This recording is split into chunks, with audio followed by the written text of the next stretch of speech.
I got off the main highway late in the afternoon, the sky already dipping toward that strange orange glow that feels like a warning, but also like the calm before a storm. The dirt road that led to the cabin was rough, full of potholes and ruts, with tall pine trees closing in on both sides so tightly that the sun barely touched the ground.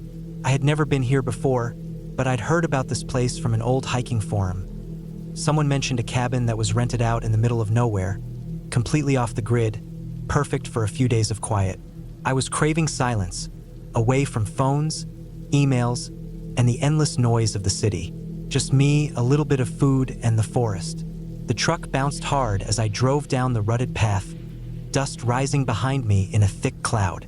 I was alone, except for my dog, Max, who sat quietly in the passenger seat, his ears twitching at every snap and crack of a twig outside. The air smelled sharp and fresh, a mix of pine and damp earth.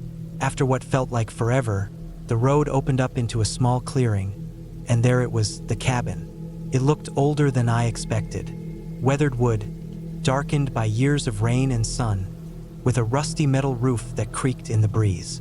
The windows were small, with thick wooden shutters, and a single stone chimney puffed out a thin curl of smoke.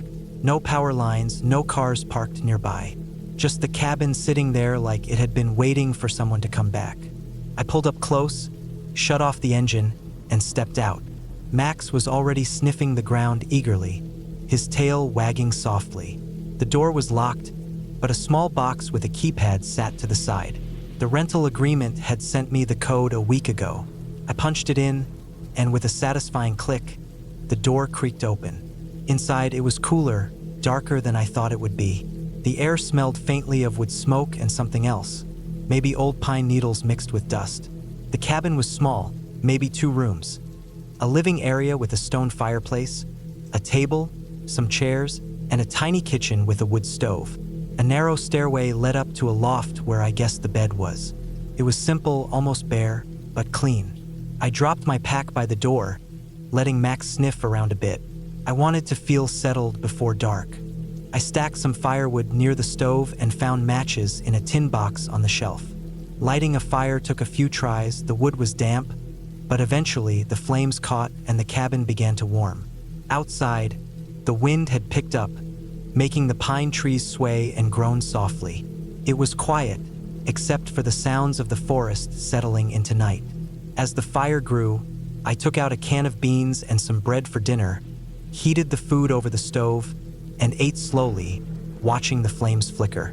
Max lay curled at my feet, his ears occasionally twitching at the distant calls of owls or the rustle of animals in the underbrush.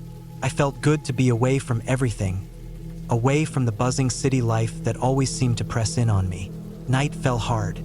The windows fogged up from the warmth inside, making the world outside a dark blur. I read a book by firelight until my eyes grew heavy. I made sure the door was locked, the windows shuttered, and then climbed the narrow stairs to the loft where I lay down. Max settled beside me on the thin mattress. Sleep came quickly, but it was not the peaceful kind. Somewhere outside, maybe 100 yards away, I heard a low, dragging sound, like something heavy being pulled across the ground. I sat up and listened hard. The cabin was still otherwise. The fire downstairs crackled, and Max was alert now, ears perked, staring toward the window. I told myself it was probably a deer or some forest animal, branches scraping or rocks tumbling down a slope. But the sound repeated, slow and deliberate. Then there was a faint crunching like footsteps. I didn't want to get up. I told myself the cabin was secure, that the sound was nothing. But my heart was pounding in my chest, louder than the fire. I stared into the dark outside the small window, trying to make out any shapes, but the forest was black. My eyes tried to adjust, but it was useless. Minutes passed. The sounds stopped. I lay back down, pulling the blanket tighter around me, but sleep didn't come. I could still hear Max growling softly, a low rumble that sent a chill down my spine. I felt like something was watching the cabin, waiting. In the early hours, I got up to check the fire. It was burning low, and the room was chilly. I opened the door to the loft and peeked outside. Everything was silent again. I looked out the window, just trees and shadows. I could see no sign of anything unusual. Still, I found a long, sturdy stick from a pile near the door and brought it with me back upstairs. The next morning, I woke to the soft sound of birdsong and sunlight filtering through the trees. The forest looked peaceful and beautiful. I was glad to see the sunlight after the night. Max was already up, sniffing at the door and wagging his tail. I went outside, stretched, and took a deep breath. The air smelled fresh and alive. I decided to explore a bit. The cabin was near a small creek, and I followed it downstream. The water was clear, bubbling over smooth stones, and I found some wild berries growing near the bank. It felt good to move, to walk without any noise but the wind and birds. Still, a part of me was watching the trees closely, feeling like I was being watched back. When I returned, I noticed something odd on the cabin's doorstep, a set of footprints in the soft earth. They were large, maybe a man's size, but not human. The prints were wide and deep, with long toes and heavy pressure. I followed them around the cabin but couldn't find any other tracks nearby. The earth was soft from recent rain, but only those prints were clear. I felt my skin tighten. Whoever or whatever had been near the cabin had left those prints. I checked the locks again and brought the stick with me inside, setting it by the door. Max stayed close, growling low if he heard a sudden noise. That night, I didn't sleep much. Every crack and pop from the wood outside made me jump. I stayed near the fire, throwing wood on it to keep the light and warmth up. Around midnight, I heard the dragging noise again. This time it was closer, like it was right outside the cabin. Max barked sharply, running to the door and scratching at the floor. I grabbed the stick and stood ready. I cracked the door open just a little, enough to peer outside but not enough to let anything in. The moon was thin, but it gave me some light. The forest was still, shadows moving with the trees, but no sign of movement on the ground. I scanned the edge of the clearing, looking for eyes, shapes, anything. Nothing. Still, I could hear heavy breathing outside, something slow and deep. It wasn't human. I shut the door quietly and leaned against it, heart racing. Max was beside me, growling low, eyes fixed on the door. The next day, I decided I couldn't stay any longer. The forest had that same quiet, but it felt heavier, like a weight pressing down on me. The footprints were still there, but no sign of the thing that made them. I packed up quickly, bringing my firewood and gear back into the truck. Max was restless, looking over his shoulder as we drove back the way we came. The dirt road seemed longer on the way out. The trees still crowded the sky, but I kept my eyes on the road, watching for anything that moved in the corners of my vision. Nothing followed, nothing chased. When I finally hit the highway again, the sun was rising. I felt a strange mix of relief and disappointment. The cabin was a refuge, yes, but it wasn't safe. Something lived in those woods, something big and quiet that could watch without being seen. Back in the city, with the noise and lights, the fear started to fade. Max slept at my feet, tired from the trip. But sometimes, when the night is very quiet, I still hear that dragging sound in my mind, slow and steady, like a reminder. I don't know what it was in those woods. I don't think it was a bear or a mountain lion. The footprints were wrong for either. Whatever it was, it didn't want to be found, but it made sure I knew it was there. I'm not going back to that cabin. Some places are meant to stay empty, and some things are better left alone.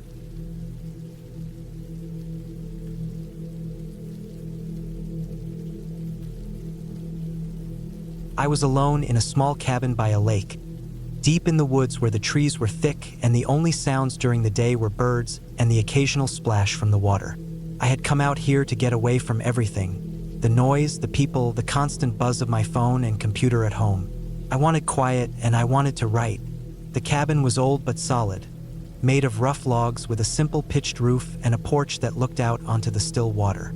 Inside, there was a small wood stove, a table, a bed in the corner, and a tiny kitchen area with just enough room for a small fridge and a stove. No internet, no cell signal, just me and my thoughts. I had arrived in the late afternoon, carrying a backpack full of notebooks, pens, and my laptop. After setting up, I spent the day exploring a little, walking around the edge of the lake, and taking in the smell of pine and damp earth. The sun dropped behind the trees quickly in those woods, and soon the sky was a deep navy blue, the stars coming out one by one. I lit a fire in the stove, which warmed the cabin nicely, and settled at the table with my laptop. I wrote for hours, the tapping of the keyboard the only noise besides the crackling of the fire. Outside, the lake was calm and dark, reflecting the stars like a black mirror. It was peaceful, almost too peaceful. I remember thinking how easy it was to get lost in the silence out here, how far away from the world I was.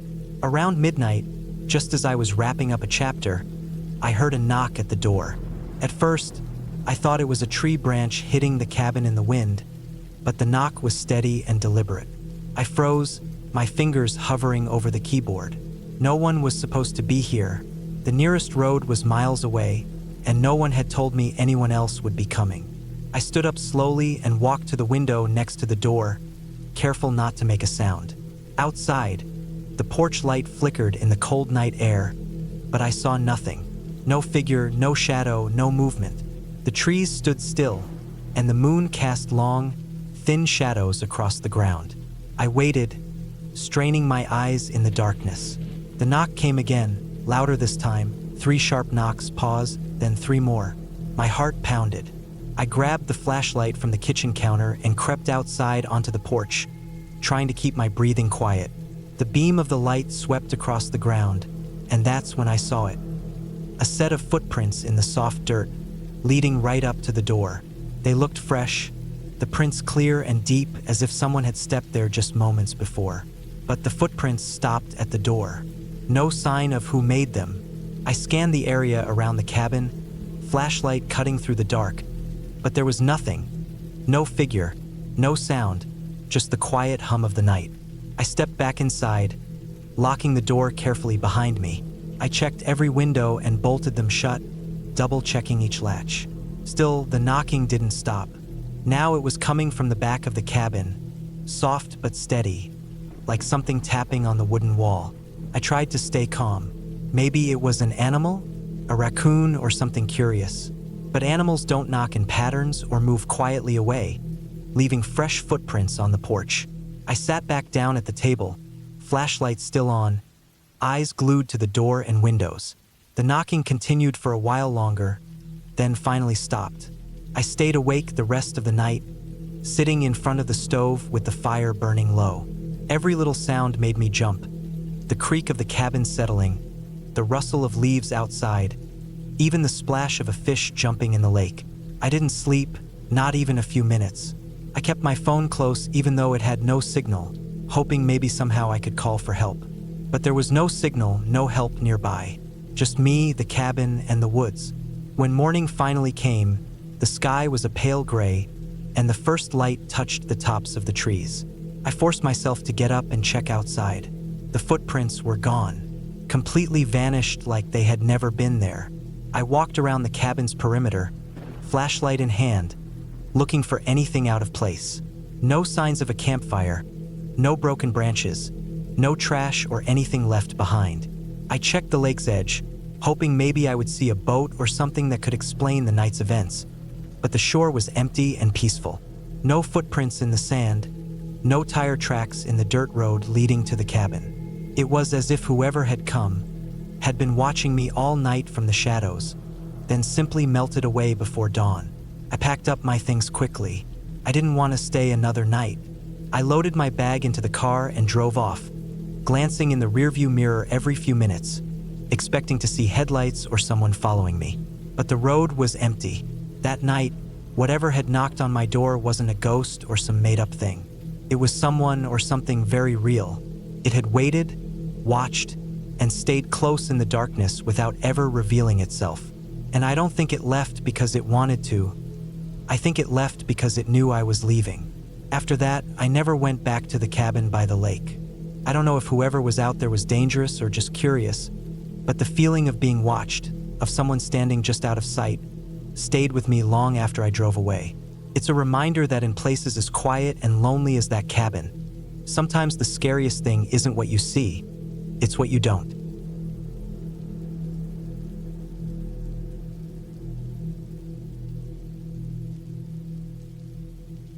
had been looking forward to this trip for weeks. The cabin was deep in the woods, far away from the noise and rush of the city. It was an old place, built with thick wooden walls that creaked and groaned as the wind moved through the trees. The roof was covered with moss, and the small fireplace inside looked like it hadn't been used in years, but it gave the cabin a certain charm. I wanted a quiet weekend to read, think, and just be alone. The first day was peaceful. I unpacked my bag, stacked some dry wood near the fireplace, and got a fire going. The warmth spread quickly through the room, and I settled in with a book.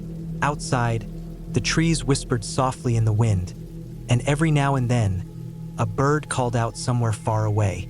As the sun set, the woods grew darker, but the cabin felt safe inside. The thick wooden walls blocked most of the outside sounds, except for the occasional pop from the fire or the rustling of dry leaves. I made a simple dinner, warmed by the fire, and then turned in early. The bed was creaky but comfortable, the windows small and covered with heavy curtains.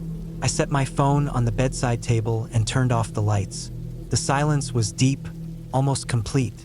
Outside, I could hear the faint sound of the wind through the trees, but inside, it was calm. Sometime during the night, I woke up. First, I thought it was the wind, but then I heard it clearly breathing. It was loud, slow, steady, and it sounded right outside my bedroom door. My heart started to race. I froze, listening carefully. The breath was slow but heavy, like someone was standing just on the other side, watching or waiting. I reached for my phone, hands shaking. I tried to get a signal to call for help, but there was none. No bars, no messages, just a blank screen. The realization hit me hard. I was completely alone out here. If something was there, no one would come for me. I took a deep breath, trying to calm myself. The breathing continued, slow and steady. Didn't move, didn't change. It was as if whoever or whatever was there was waiting, patient and quiet. I couldn't just lie there and wait. I had to know. Summoning every bit of courage, I threw off the blanket and grabbed the old flashlight I had brought along. The light was weak but better than nothing. I opened the door quickly, the hinges creaking as it swung open. The hallway was empty. No one was there. Not a sound except the faint crackling from the fire down the hall where the living room was. I stepped out, shining the flashlight around. Every corner, every shadow was empty. I checked the living room. No signs of anyone. I looked out the small window near the door. Nothing. The woods beyond were dark and still. I went outside the cabin, stepping onto the wooden porch. The night air was cold and damp, the trees swaying softly. I scanned the area around the cabin. No footprints, no movement, no sound except the wind and distant calls of owls. The breathing was gone. I walked around the cabin slowly, flashlight in hand. The ground was soft from recent rain, but I couldn't see any signs someone had been near. I even checked behind the cabin where the woods were thicker and darker. Still nothing. After about 20 minutes, I went back inside, locking the door carefully behind me. I double-checked all the windows, making sure everything was secure. The breathing had stopped entirely. The silence returned, heavier now than before. I didn't sleep much after that night. The next morning, I went into the nearby small town to get some supplies and maybe ask around. At the local diner, I spoke quietly with an older man sitting at the counter. Without me telling much, he nodded and said something that stuck with me. An old man had lived alone deep in the woods near the cabin. He was known to the locals but had grown quiet over the years. He passed away there by himself with no one to find him for days. Sometimes, people driving through the area said they heard strange noises at night, like breathing or footsteps, but they never saw anyone. The old man's life was lonely and isolated, and maybe those sounds were just the echoes of someone who had once been there. Hearing this, I felt a strange mix of relief and unease. Relief because maybe there was no intruder or danger that night, just the quiet remains of someone's lonely life. But unease because the thought of someone breathing right outside my door, unseen, was still unsettling. When I returned to the cabin, I looked more carefully at the thick walls, the creaking floorboards, and the small fireplace that seemed to hold stories I couldn't hear. I thought about the silence, the dark woods, and the stillness that can hide many things. I realized that sometimes what scares us most is not ghosts or monsters, but the presence of loneliness and things we cannot see or explain. That night, the breathing was real, but it wasn't threatening. It was just a reminder that the woods around the cabin held stories and memories of people who had lived and passed there, unseen but not forgotten. I packed my things and left the next day, feeling the weight of the quiet woods behind me. The cabin was just a place with thick wooden walls and a small fireplace, but it held a feeling I wouldn't forget. The feeling of being close to something that once lived there, still breathing in the silence.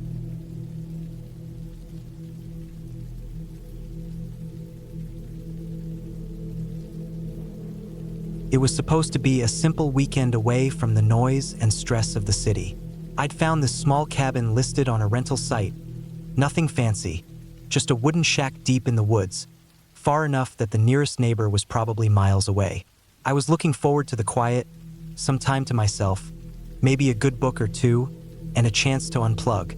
I arrived just before dusk on Friday, driving down a narrow, bumpy dirt road surrounded by tall pines that blocked out most of the sky. The air smelled crisp and clean, a mix of pine needles and damp earth. The cabin itself was pretty basic. A single room with a small kitchen area, a wood stove, and a tiny loft for sleeping. There was no electricity, which was part of the charm, but also meant I'd need to rely on candles and my flashlight. I unpacked my bag, set down my things, and lit a few candles on the table. The flickering light threw soft shadows on the wooden walls, making the space feel cozy. Outside, the forest stretched on, quiet except for the occasional rustle of leaves and distant bird calls. After dinner, I settled into a worn armchair near the window with a book I'd brought along. The pages crackled softly as I turned them, the candlelight warm and steady. Outside, the sky darkened to a deep navy, and the first stars peeked through.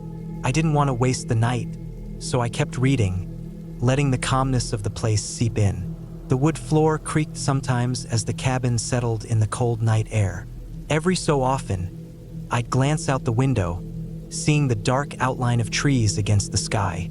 Around midnight, I noticed a sudden chill in the air. The candle flames flickered more wildly as a breeze swept through the slightly cracked window.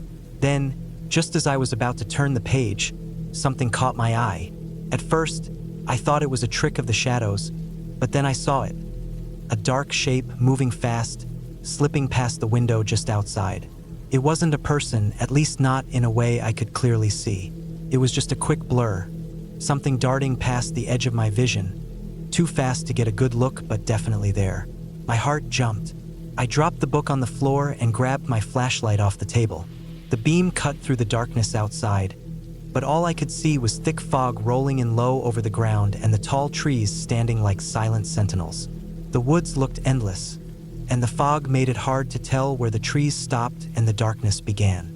I stepped outside, the cold hitting me immediately. The air was damp and heavy.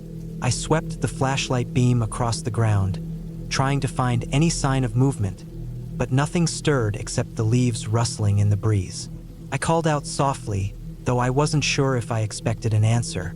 There was no reply, just the distant sound of a branch snapping under the weight of a small animal. I felt a little foolish. Maybe it was just a deer or some other animal. Turning back toward the cabin, I glanced up at the window. For a moment, I thought I saw something in the glass. A dark shape, standing still just inside. The figure was shadowed and hard to make out, but it was definitely there. My skin prickled, and I felt a cold sweat break out on my back.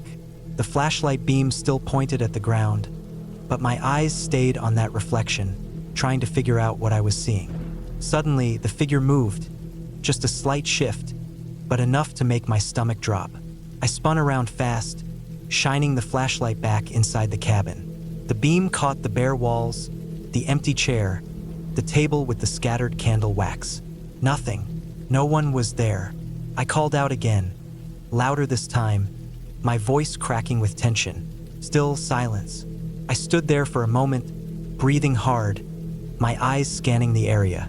The woods seemed to close in around me, and the fog thickened, curling around the tree trunks like mist in a horror movie. But there was no noise beyond the gentle rustling of leaves and the distant hoot of an owl. I told myself to calm down. I'm alone here. There's no one else for miles. Whatever I saw was just a trick of the light, maybe my mind playing games in the dark. But even as I said that, I felt wrong. Like the cabin wasn't as empty as it should be. I went back inside and locked the door behind me, double-checking the bolt. I put out the candles and turned on my flashlight, the harsh white light stark against the dark wood. I packed my things quietly but quickly, not wanting to stay another second more than I had to. Every creak and pop of the cabin sounded louder in the silence, and I kept glancing over my shoulder, half expecting to see that shadow again. By the time I loaded everything into my car, the fog had thickened so much I could barely see the tail lights through the trees. The night air was still, except for the faint rustle of leaves.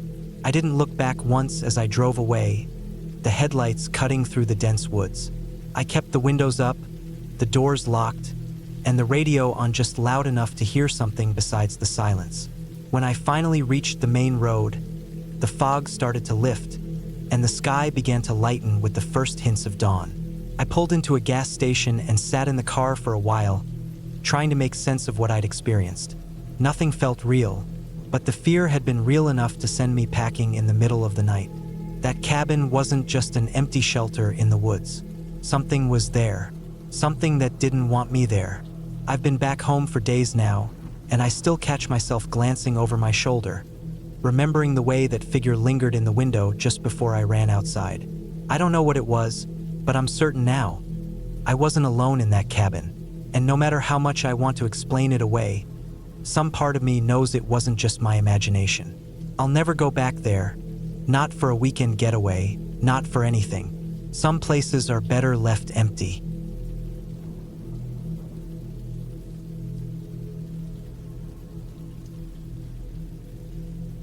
I spent most of my adult life craving quiet.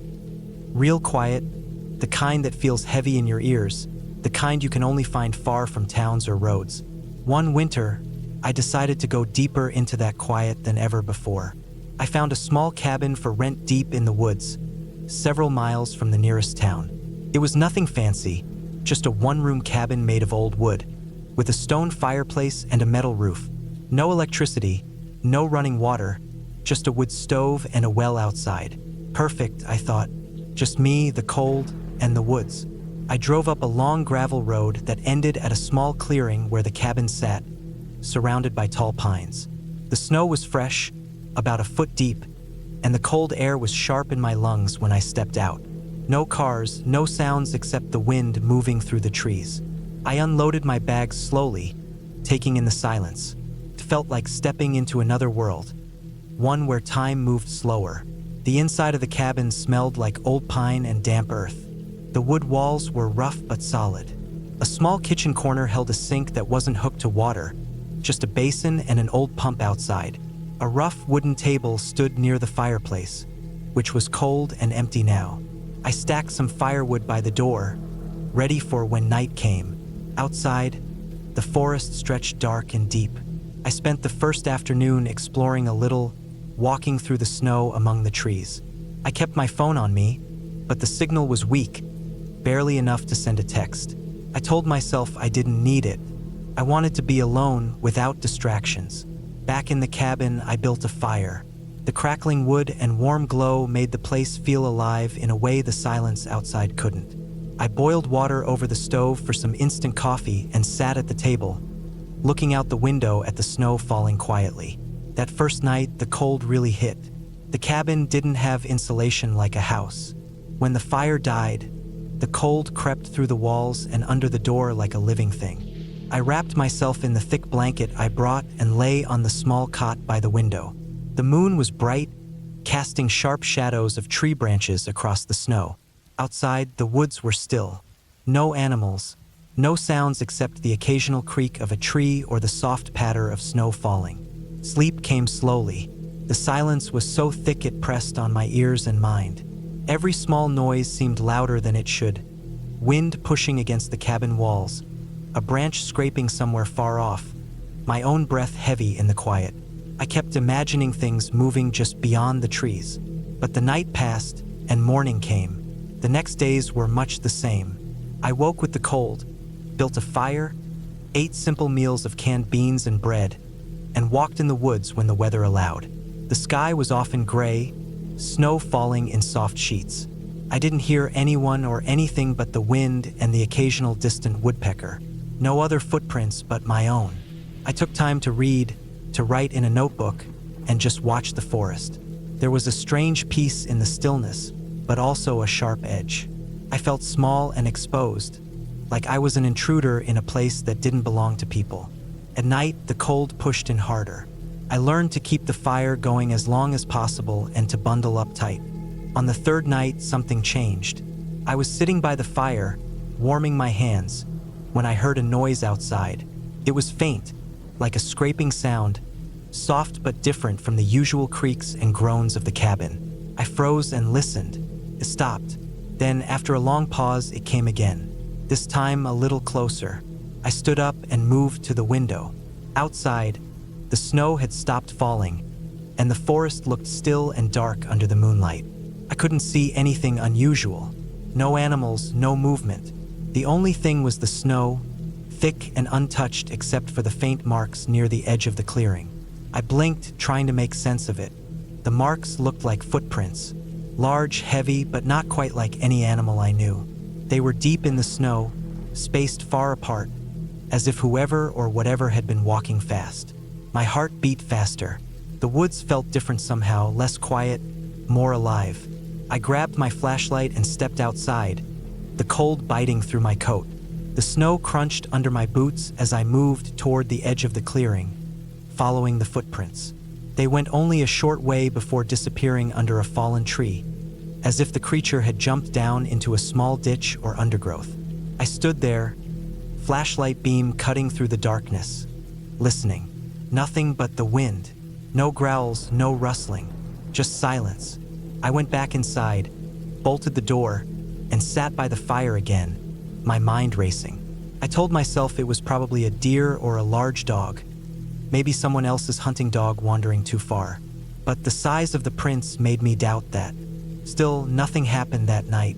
The next day, I decided to stay mostly inside. I kept the fire burning all day and kept my boots and jacket near the door.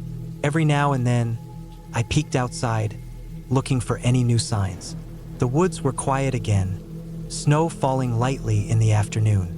That evening, as I was chopping wood for the fire, I heard it again. A low, heavy footstep on the snow near the cabin. It wasn't just a small animal. It was big and slow. I stopped chopping and stood very still, listening. The sound came again, closer this time. I could hear breathing, heavy and uneven, mixed with the crunch of snow. I didn't dare look, just backed slowly inside, locking the door behind me.